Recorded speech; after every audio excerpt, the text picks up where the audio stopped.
1789 میں شروع ہونے والے فرانسیسی انقلاب کا یورپ پر گہرا اثر پڑا۔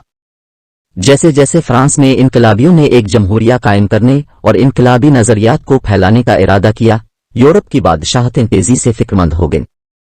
1793 میں بادشاہ لوئی 16ویں کی پھانسی اور بنیاد پرست جیکبین کے عروج نے تناؤ کو مزید بڑھا دیا۔ فرانس سے پیدا ہونے والے انقلابی خطرے کے جواب میں مختلف یورپی طاقتوں نے 1792 میں پہلا اتحاد تشکیل دیا، جس میں آسٹریا، پروشیا اور اسپین شامل تھے۔ ان کی ابتدائی کوششیں بڑی حد تک ناکام رہیں اور نپولین بوناپارٹ جیسے جرنیلوں کی قیادت میں فرانس نے اپنے علاقے اور اثر و رسوخ کو بڑھایا۔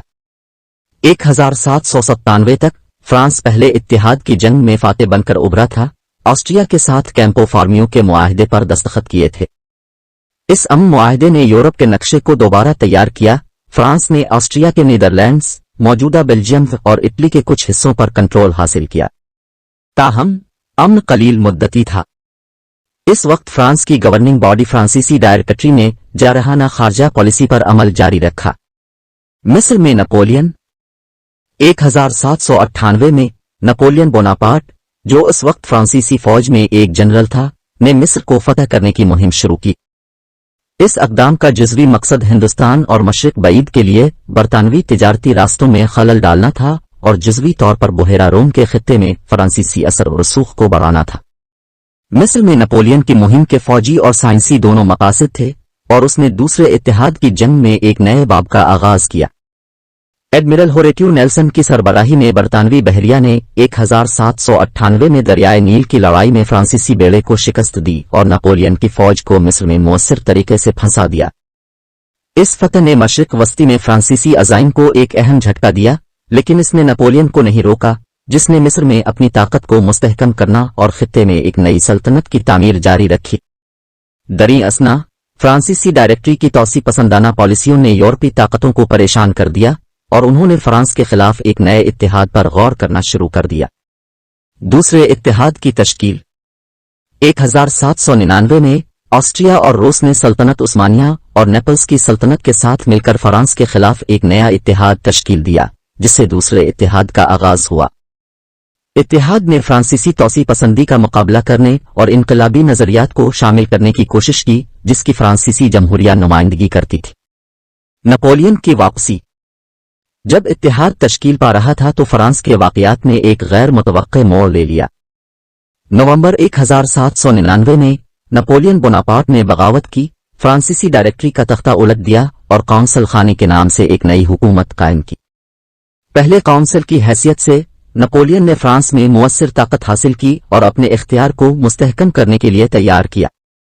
نپولین کی فرانس واپسی اس تنازع میں ایک اہم موڑ تھا۔ ان کی عسکری اور تزویراتی ذہانت کے ساتھ ساتھ ان کی کرشماتی قیادت نے فرانسیسی فوج کو مقصد اور ہم آہنگی کا ایک نیا احساس دیا۔ انہوں نے اتحادی افواج کو شکست دینے کے لیے کامیاب مہمات کا ایک سلسلہ شروع کیا۔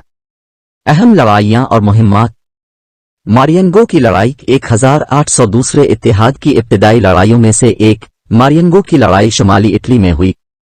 مارینگو میں نپولین کی فتح کو جنگ میں ایک اہم موڑ سمجھا جاتا ہے۔ جنگ کے نتیجے نے اٹلی میں فرانسیسی پوزیشن کو محفوظ کرنے میں مدد کی اور آسٹریا کو 1801 میں لونیویل کے معاہدے پر دستخط کرنے پر مجبور کیا، جس سے فرانس اور آسٹریا کے مابین جنگ مؤثر طور پر ختم ہو گئی۔ ہوہین لنڈن کی جنگ 1880 سال، جنرل موریو کی سربراہی میں فرانسیسی فوج نے باویریا میں ہوہین لنڈن کی جنگ میں آسٹریا کی فوج کو شکست دی۔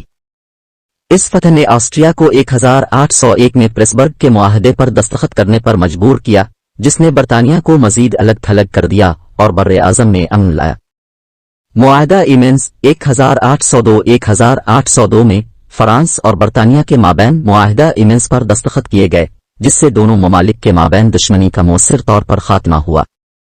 اس سے یورپ میں امن کا ایک مختصر دور تھا اور جاری جنگوں سے راحت ملی، تاہم یہ قلیل مدتی تھا کیونکہ تناؤ اور اختلافات بالآخر دشمنی کی بحالی کا باعث بنیں گے۔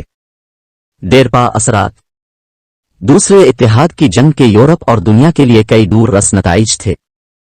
نپولین کی توسیع جنگ نے نپولین کے اثر و رسوخ کو مزید بڑھایا اور فرانس کے حقیقی حکمران کے طور پر اس کی حیثیت کو مستحکم کیا۔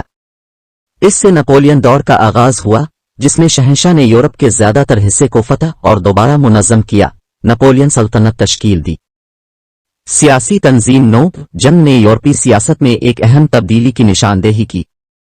بادشاہتوں اور خاندانی اتحادوں کے پرانے نظام کو فرانسیسی انقلاب کے اصولوں نے تیزی سے چیلنج کیا۔ نپولین کے دور میں انقلابی نظریات کا پھیلاؤ اور روایتی اداروں کو ختم کرتے دیکھا گیا۔ سرحدوں میں تبدیلیاں، معاہدہ لونیویل اور معاہدہ پریسبرگ نے یورپ کا نقشہ دوبارہ تیار کیا۔ فرانس نے لومبارڈی، ٹسکنی اور شمالی اٹلی کے دیگر حصوں جیسے علاقوں کا کنٹرول حاصل کیا۔ دریں اثنا، مقدس رومی سلطنت 1806 میں تحلیل ہو گئی، جس نے یورپی سیاسی منظرنامے کو مزید تبدیل کر دیا۔ برطانوی بحری طاقت کا عروج، دوسرے اتحاد، خاص طور پر دریائے نیل کی جنگ کے دوران برطانوی شاہی بحریہ کی سمندروں پر بالادستی کو اس کی فتوحات سے نمایاں کیا گیا تھا۔ اس دور میں برطانیہ دنیا کی سب سے بڑی بحری طاقت کے طور پر ابھرا۔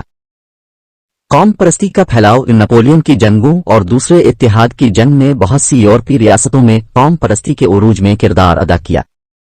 خود ارادیت اور قومی شناخت کی خواہش تیزی سے نمایاں ہوتی گئی، جس نے سلطنتوں کے روایتی اختیار کو چیلنج کیا۔ 1798 اور 1802 کے درمیان لڑی جانے والی دوسری اتحاد کی جنگ ایک پیچیدہ اور تبدیلی لانے والا تنازع تھا، جس نے یورپ کے سیاسی، سماجی اور علاقائی منظرنامے کو نئی شکل دی۔ نپولین بوناپارٹ کا عروج اور اس کی فوجی طاقت، بدلتے ہوئے اتحاد اور روایتی بادشاہتوں کے ساتھ انقلابی نظریات کے ٹکراؤ نے یورپ میں 19 صدی کی وضاحت کرنے والی گہری تبدیلیوں میں حصہ لیا۔ اگرچہ جنگ عارضی طور پر ایمنس کے معاہدے کے ساتھ ختم ہوئی، لیکن یہ صرف مزید تنازعات اور ڈرامائی واقعات کا پیش خیمہ تھا جو نپولین کے دور اور یورپ میں 19 صدی کی نشاندہی کرے گا۔